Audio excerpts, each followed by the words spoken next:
नमस्कार, आप देख रहे हैं हरियाणा विशेष। मैं हूं आपके साथ सरिता तिवारी। करते हैं खबरों की शुरुआत। चंडीगढ़ में सीएम मनोहर लाल की अध्यक्षता में हाई पावर परचेज कमेटी की बैठक हुई है। बैठक के बाद सीएम मनोहर लाल ने प्रेस कॉन्फ्रेंस कर कहा कि आज बहुत से डिपार्टमेंट के टेंडर लगे थे और हमें नेगोशिएट करके कम से कम रेट में खरीद की है। सीएम ने जानकारी देते हुए कहा कि 23 आइटम की खरीद की गई है, जिसकी राशि करीब 1000 करोड़ से ज्यादा बनती है। सरकार ने 5 लाख टैबलेट खरीदे हैं जो 11वीं और 12वीं के बच्चों को दिए जाएंगे, जिनकी कीमत 560 करोड़ है। वहीं किसानों के लिए 15,000 ट्यूबवेल कनेक्शन की खरीद की है, जो कि 350 करोड़ की है।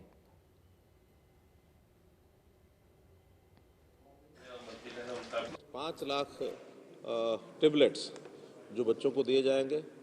पहले चरण में 11वीं और 12वीं के बच्चे जो अगले वर्ष 11वीं 12वीं में होंगे उनको सप्लाई होगा, क्योंकि अभी 3 महीने की सप्लाई का टाइम पीरियड है। इसलिए इस क्लास को न दे करके हम अगले वर्ष की जो 11वीं 12वीं की क्लासेस उनको देंगे और हर वर्ष ऐसे 2-2 क्लासेस को बढ़ाएंगे। तो 5 लाख टेबलेट्स ये लिए गए हैं, जिनकी राशि लगभग 560 करोड़ रुपये बनती है। किसानों के जो ट्यूबवेल्स की डिमांड है उसको देखते हुए 15,000 ट्यूबवेल्स के जो कनेक्शंस हैं वो लगाने के लिए भी आज हमने टेंडर्स जो हैं 7 टेंडर वो भी क्लियर किए हैं, जिसकी राशि लगभग 350 करोड़ ये बनती है। वहीं हरियाणा पब्लिक सर्विस कमीशन में डेंटल सर्जन भर्ती फर्जीवाड़े मामले में आरोपी अनिल नागर सहित अन्य 2 आरोपियों को पंचकुला की जिला अदालत ने न्यायिक हिरासत में भेज दिया है। कोर्ट में विजिलेंस और बचाव पक्ष की बहस के बाद कोर्ट ने अपना फैसला सुनाया और इस मामले पर अगली सुनवाई 26 नवंबर को होगी।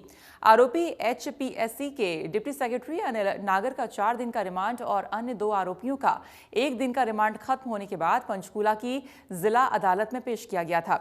इस मामले में अभी तक स्टेट विजिलेंस 3 करोड़ 60 लाख रुपए रिकवर कर चुकी है। इसके अलावा विजिलेंस अलग अलग जगह पर छापेमारी कर कई दस्तावेज बरामद कर चुकी है।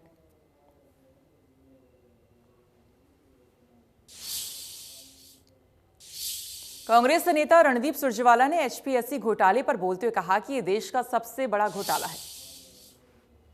हरियाणा पब्लिक सर्विस कमीशन यानी हरियाणा पोस्ट सेल काउंटर के डिप्टी सेक्रेटरी और एचसीएस अधिकारी अनिल नागर, अश्वनी कुमार और अन्य की गिरफ्तारियों से साफ है कि हरियाणा में नौकरी भर्ती और नौकरी बिक्री घोटाला देश का सबसे बड़ा रोजगार घोटाला है।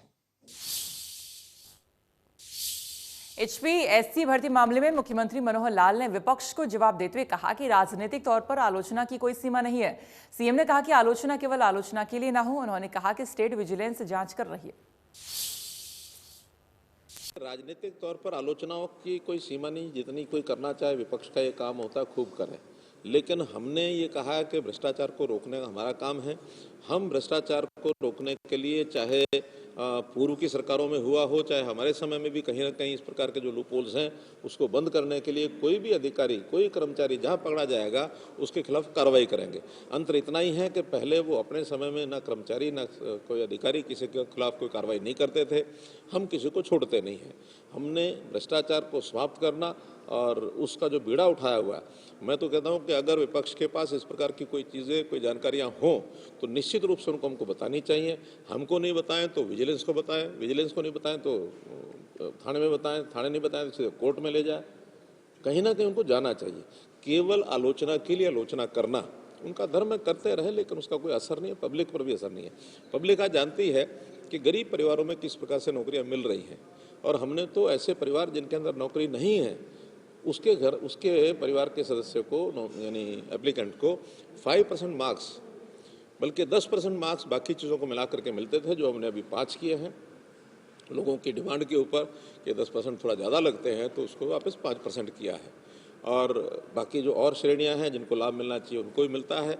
और जिस कारण से आज बच्चे पढ़ाई की ओर आकर्षित हो रहे हैं, चाहे कोचिंग सेंटर्स है, चाहे स्कूल शिक्षा है, चाहे कॉलेज शिक्षा है, सब में बच्चों की रुचि बनी है। अब जो फिर वही मैं शब्द बोलूँगा, पर्ची और खर्ची कभी नहीं चलेगी। आगे भी हमने रास्ते बंद कर दिए, कोई इस रास्ते पर आ भी नहीं सकेगा। ऐसे बहुत लोग मैं जानता हूँ जो अब यानी शेखी बघारते थे कि मैंने अपने क्षेत्र के अंदर इतने लोगों को नौकरी दिलाई, मैंने अपने क्षेत्र में इतने लोगों को दिलाई। आज कोई भी प्रतिनिधि, जनप्रतिनिधि ये नहीं कह सकता कि मैंने दिलाई। हम देने वाले नहीं हैं, सामने वाले का, लेने वाले की क्वालिफिकेशन, उसकी मेरिट, उसका जो प्रतिभा है वो हमसे लेकर के जाएगा नौकरी। उसका एक सिस्टम है, सिस्टम में कोई लूप होल है तो उसको चेक करना ही हमारा काम है। दिग्विजय चौटाला ने कृषि कानून के वापस लेने वाले फैसले का समर्थन करते हुए कहा कि सही समय पर सरकार ने फैसला लिया है जिससे किसान खुश हैं और अब किसानों को घर लौटना चाहिए। दिग्विजय चौटाला ने एमएसपी को लेकर कहा कि 1 या 2 फसलों पर किसानों को एमएसपी मिलनी चाहिए। वहीं एचपीएससी भर्ती मामले में दिग्विजय ने प्रतिक्रिया दी। ये खुशी इस बात की है कि चाहे देर से ही लिया गया मगर ये सही फैसला है। इससे किसान संतुष्ट है। 3 किसान बिलों पर बहुत सारी शंकाएं बनी हुई थी, अब वो सभी दूर हो गई। किसानों को अपने घर लौटना चाहिए। रही एमएसपी की बात, उस पर बड़ा फैसला होना चाहिए, कमेटी बननी चाहिए। एमएसपी का मसला एक दिन में हल नहीं हो सकता, मगर कोई ऐसा कंक्लूजन निकालना चाहिए कि कम से कम 1 या 2 फसलों पर तो समूचे राष्ट्र में एमएसपी मिलनी चाहिए, जिससे कि किसान की जो लागत है उस पर उसकी आय चाहे दुगनी हो चाहे डेढ़ी हो, वो उसको श्योरिटी रहे। इस सरकार की एक नीयत रही है कि जिन भी विभागों में इस तरह की कहीं भी अनियमितताएं थी उनकी सफाई हो समय रहते हुए। अमूमन होता क्या है कि सरकारें बदल जाती हैं, फिर पीछे घोटाले सामने आते हैं। चाहे दुष्यंत जी के महकमे हो चाहे अन्य महकमे हो, सरकार में रहते हुए अनियमितताओं को दूर करने का काम इस सरकार ने किया। मुझे इस बात की खुशी है कि ये सारी चीज़ें सामने आई, दोषियों पर कड़ी कार्रवाई हो, जो भी दोषी हैं उनको अंडर ट्रायल किया। पंजाब में केजरीवाल की घोषणाओं को लेकर सीएम मनोहर लाल ने कहा कि नेताओं को राष्ट्रहित, प्रदेश हित, समाज हित का ध्यान रखना चाहिए। केजरीवाल से दिल्ली की जनता पूछ रही है। प्रदेश हित, देश हित, राष्ट्र हित, समाज हित, ये सब ध्यान रखना चाहिए। इस प्रकार के जो पॉपुलर मैयर्स को, जिसके कारण से कल को समाज में कोई गलत दिशा बन जाए, ऐसे पॉपुलर मैयर्स उपयोग नहीं करने चाहिए, उनकी घोषणा नहीं करनी चाहिए, वरना करने के बाद यही लोग पछताते हैं। दिल्ली में उन्होंने बहुत घोषणाएं की, आज दिल्ली में वही लोग जो उन घोषणाओं के चक्कर में आए थे आज वही पछता भी रहे हैं। इसलिए हमको समाज के लिए हर चीज़ का ध्यान रखना होता है, हमें यानी व्यवस्थाएं कायम रखनी होती हैं, हमें प्रदेश की आर्थिक स्थिति भी देखनी है, समाज का टैक्सेशन कितना है, रेवेन्यू कितना है, इसको भी ध्यान रखना है और फिर किसको देना है। आखिर हम भी बहुत से लाभ देते हैं, लेकिन जिनको जो पात्र हैं उनको लाभ देना चाहिए।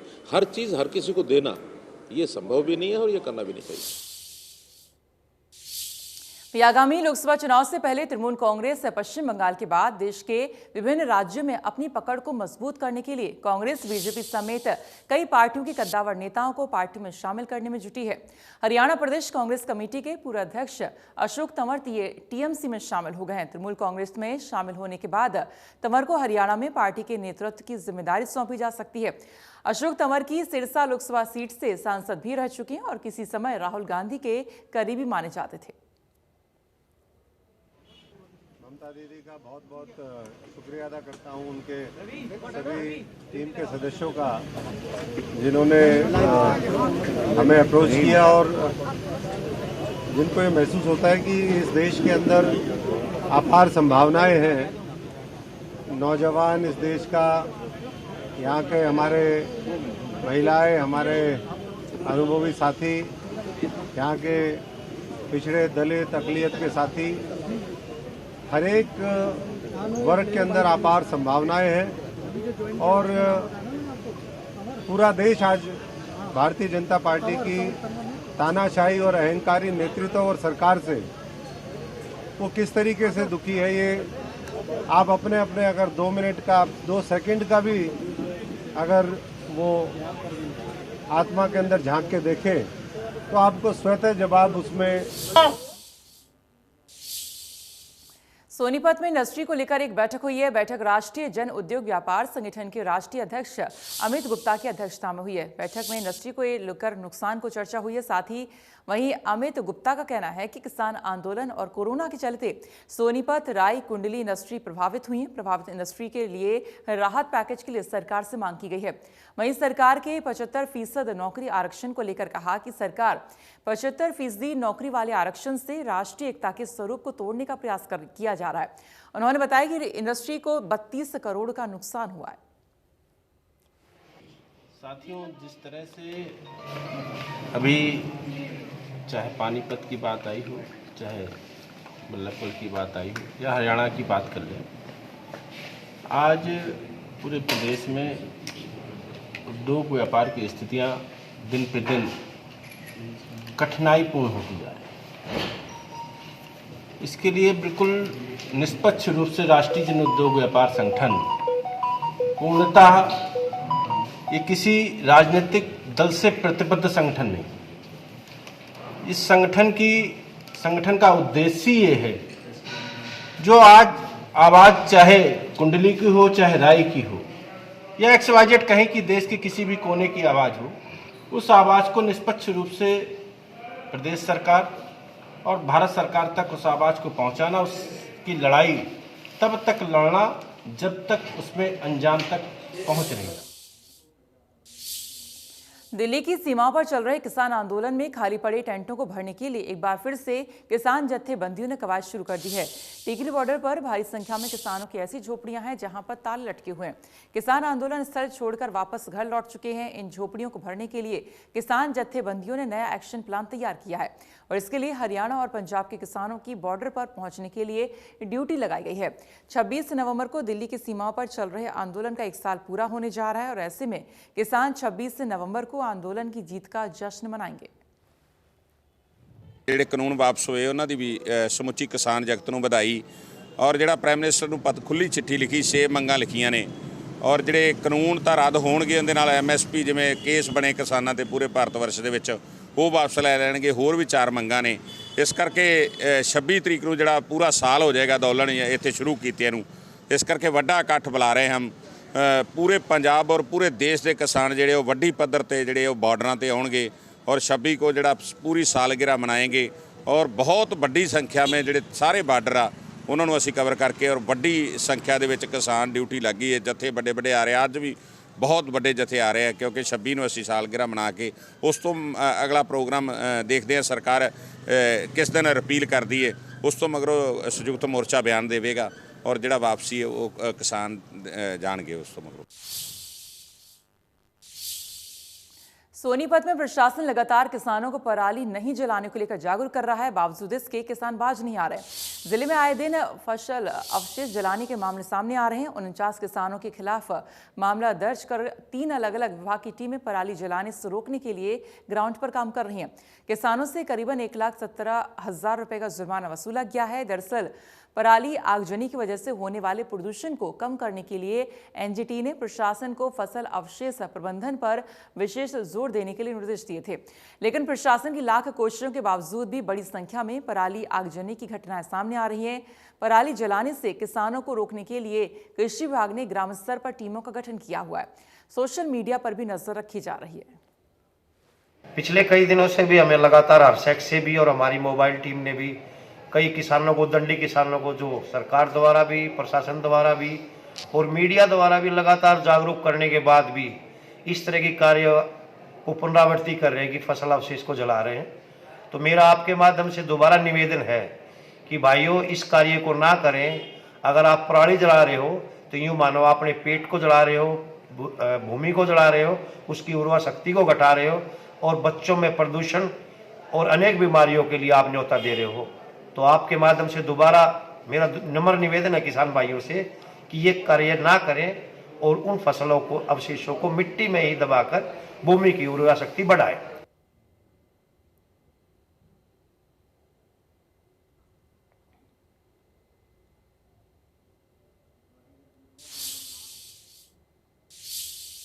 एक और जहां खाद के लिए किसानों के बीच मारामारी चल रही है तो वहीं खाद विक्रेता ब्लैक में बेचते नजर आ रहे हैं। ताजा मामला बिलासपुर थाना अंतर्गत दिल्ली जयपुर नेशनल हाईवे पर बिनोला गांव के पास का है, जहां एक खाद से भरा हुआ ट्रॉली पकड़ा गया जो कि खाद ब्लैक में बेच रहा था। ग्रामीणों का आरोप है कि खाद डीलर 270 का कट्टा 350 में खुलेआम बेच रहा था और जिसकी सूचना बिलासपुर थाने में दे दी गई है।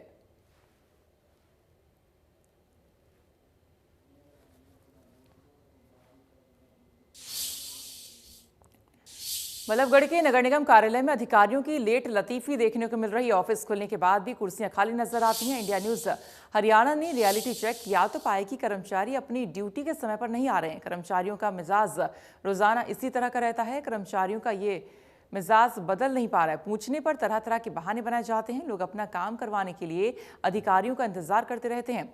काम करवाने आए एक व्यक्ति ने बताया कि वो पिछले 1 महीने से लाइसेंस के लिए चक्कर काट रहे हैं। डेथ सर्टिफिकेट के डॉक्यूमेंट्स थे, फॉर्म थे। तो मिला नहीं कोई ऑफिस में? अभी तो नहीं मिला है जी। कोई टाइमिंग हुआ या अभी क्या टाइम हो गया होगा आपकी घड़ी में? कितना हो गया? 9:15 बज गए 9:15 बज सुबह। गए। हाँ जी।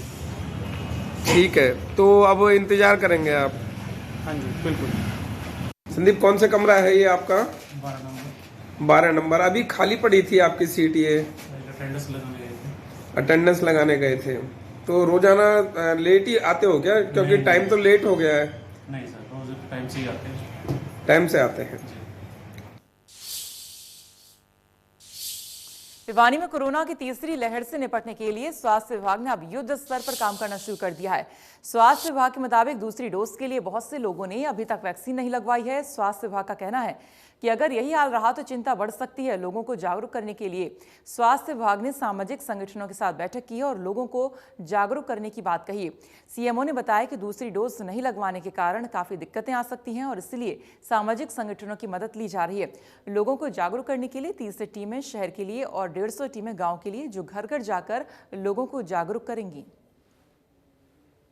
ये मीटिंग क्यों बुलाई? क्योंकि हमारी जो सेकंड डोज है वो काफ़ी पेंडेंसी होगी और समय रहते हुए हम इसको पूरा करना चाहते हैं। इन्होंने पहले भी कोरोना वैक्सीनेशन में काफ़ी सहयोग दिया है। ये काफ़ी अच्छे कर्मठ कार्य करता है और हर आदमी की जिम्मेवारी बनती है कि हमारा जो शहर है कोरोना से सुरक्षित रहे। और इनके साथ साथ में आपके चैनल के माध्यम से मैं जितने भी व्यक्ति हैं, माताएँ हैं, बहनें हैं, बुजुर्ग हैं, टीचर हैं, गुरुजन हैं, युवा नौजवान हैं, आग्रह करूंगा कि जिनको फर्स्ट डोज नहीं लगी वो फर्स्ट डोज लगवाएं और जिसकी सेकंड डोज पेंडिंग है वो भी लगवाएं। सीएमओ साहब ने वैक्सीन को लगवाने के लिए, क्योंकि पहले भी नगर व्यापार मंडल ने लोगों को जागरूक किया था और वैक्सीन लगवाई थी, इसी के मद्देनजर आज सीएमओ साहब ने बैठक बुलाई। बैठक में उन्होंने कहा कि भाई वैक्सीन की चपेट बहुत धीमी हो रही है, लोगों को जागरूक करने के साथ वैक्सीन लगवाने की आवश्यकता है ताकि जिले को सुरक्षित किया जाए। काफी समय बीत जाने के बाद भी कोरोना वैक्सीन लगवाने को लेकर फतेहाबाद में ज्यादातर लोगों में झिझक देखने को मिल रही है। पहले लोग वैक्सीनेशन सेंटर्स पर जाने से कतरा रहे थे, तो अब स्वास्थ्य विभाग की टीमें घर घर जाकर वैक्सीनेशन कर रही हैं। लेकिन लोगों की बहानेबाजी अब सामने आ रही है। यहाँ तक कि लोग कह रहे हैं कि अगर टीमों को विभाग में अपना टारगेट पूरा दिखाना है तो वो उनके पशुओं का टीका लगा सकते हैं। डिप्टी सीएमओ ने बताया है कि लोग अलग अलग तरीके के बहाने बना रहे हैं। कोई कहता है कि कोरोना है ही नहीं या हम बीमार हैं, टीका नहीं लगा सकते। लोग अगर इसी तरह से वैक्सीनेशन से बचेंगे तो वो खुद को खतरे में डाल रहे हैं। मेरे घर में अभी मैं बीमार हूँ, मैं परिवार वाले बाहर गए हुए हैं, कोविड है ही नहीं, खत्म हो गया, आप लोगों ने अपने टारगेट पूरे करने हैं या फिर हमारे घर में हमारे जानवर को टीका लगा दो। सो इस तरह के बहुत ही जो बहानेबाजी है उसकी वजह से जो कोविड का खतरा है संक्रमण का वो हमारा बढ़ता चला जाएगा। सो इसलिए लोगों से अपील है कि वो इस तरह के बहानेबाजी जिसका कोई औचित्य नहीं है, जिसका कोई साउंड लॉजिक नहीं है, वो अवॉइड करें और ज्यादा से ज्यादा आगे आके अपना टीकाकरण करवाएं।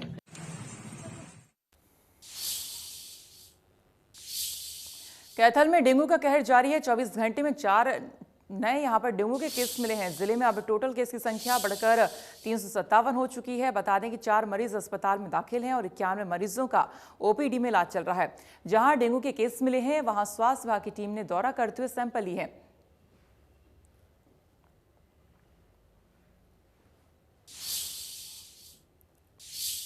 जींद में अज्ञात बदमाशों ने एक व्यापारी पर ताबड़तोड़ गोलियां बरसात कर उसकी हत्या कर दी है। मामला जींद शहर में रोहतक रोड का है, जब श्याम सुंदर नाम का व्यवसायी अपने घर के बाहर बैठा था कि तभी 3-4 अज्ञात बदमाश गोलियां बरसानी शुरू कर दी, जिसमें व्यवसायी की मौत हो गई है, जबकि उसके भतीजे के पेट में गोली लगी है। डीएसपी धर्मवीर ने बताया कि बदमाशों ने मृतक पर 25 के करीब गोलियां चलाईं, जिसमें व्यापारी की मौके पर ही मौत हो गई है। बदमाशों को पकड़ने के लिए सीआईए की टीमें भेज दी गई हैं। जल्द ही आरोपियों को पकड़ लिया जाएगा।